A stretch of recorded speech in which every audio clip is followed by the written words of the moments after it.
My name is Alexandra. I'm one of two. I'm a twin. And today we will be talking about some of the experiences that come with being a twin, being close with your twin, and kind of using it as a superpower, I guess. I believe being a twin is a superpower because you're born with this person that has shared the exact same timeline as you, has gone through everything in the same exact moments of them growing up with you, as opposed to having a sibling that's like older or younger.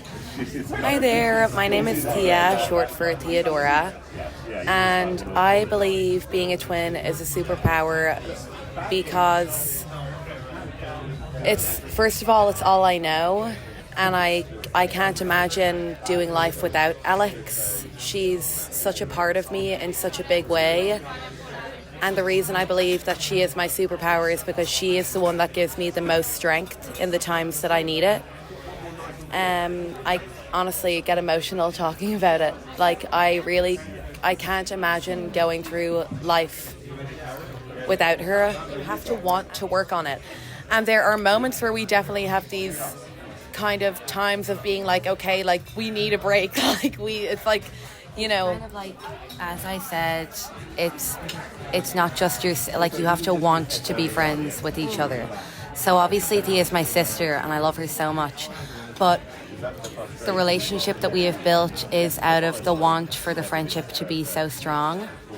And I've met a lot of twins that run away from each other because they want to be different and they think that being a twin is kind of this anchor, but it's actually it's an anchor that we really enjoy. We are so different, but we choose to thrive together in our differences rather than separate. And we are different because I think Alex definitely has the element of wearing her heart on her sleeve, in which I tend to tuck it away a little bit more. And I honestly think it works perfectly because it's like two opposite magnets. Is that the right analogy for it? It's like yin and yang. Like, one doesn't work without the other. There's definitely moments where Alex and I get frustrated because the communication is very black and white between us. Like, Alex is going one way, I'm going the opposite way, and it can get very frustrating then trying to like find a middle ground because we're so different in that regard.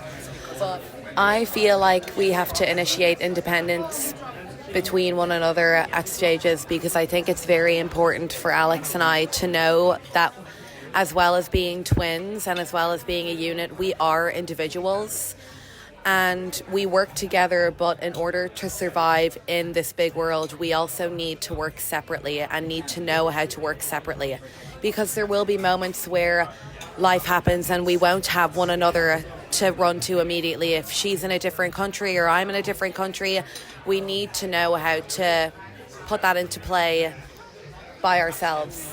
There have been moments where we have been suffering in silence and we communicate in silence. It's funny, like when Alex is down, I will take on the load, and when I'm down, she'll take on the load, and that's not something that we discuss between one another. That's just an automatic thing that happens. So, like, I think the initiation of independence is completely in play, but what Thea and I love about being twins is that we work so hard on being best friends. We have definitely experienced moments where it's like if Alex is sad and she's not with me, it's like I know. I want to say we were around 4. I was sleeping and I had my soother until I was about 5. I was obsessed with it. It was my little comfort blanket. And yeah, so I would have been maybe 4 or 5. I was having a dream where I was in, I call it my doty. I was having like a doty competition where I had to find the doty first.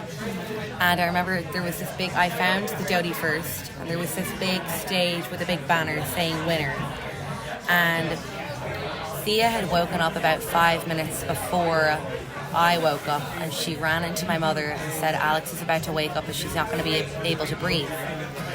So while I was in the dream and I was on this pedestal, I was like the winner. I was screaming, yeah, like I won the competition. In my dream, I like stopped breathing. And I woke up 5 minutes after Thea had gone into my mother, not being able to breathe. The paramedics were called. Like, I don't know if it was a panic attack or whatever, but Thea had predicted it about 5 minutes before I woke up. And it's like being a twin is such, you literally have these bodily feelings of like when your twin is in pain, you feel in pain. And I can literally feel when I'm at work and I am coming home, I will get like a weird like tick in work, and I'm like, I'm worried about Alex, and I'll text her and I'll be like, is everything okay? And she'll be like, oh, I'm not doing so good today. We definitely understand each other in a silent realm. Yeah. It's a really magnificent thing, honestly. I believe that twins have psychic abilities because if you think about it, especially Alex and I were identical twins, like you're one egg and then you split. Like that is a phenomenon. That is a medical marvel. And if you choose to feed into your twinness, if you will, and look at it for what it is, this phenomenal, amazing, how did this happen scientific moment, like that is something that you can't explain. Like, Alex and I, we were actually supposed to be triplets, but it didn't end up being that way. But I always say that with Alex and I, there's like 3 people in the relationship. There's Alex, myself, and then there's the person that Alex and I's personality it makes together when we're together. That is like a third person. Literally, because we were once one, that is what it's like. When we're together, it is like having 3 people in the room. It's like there's Thea, Alex, and then there's the twins. Yeah, the twins. You know?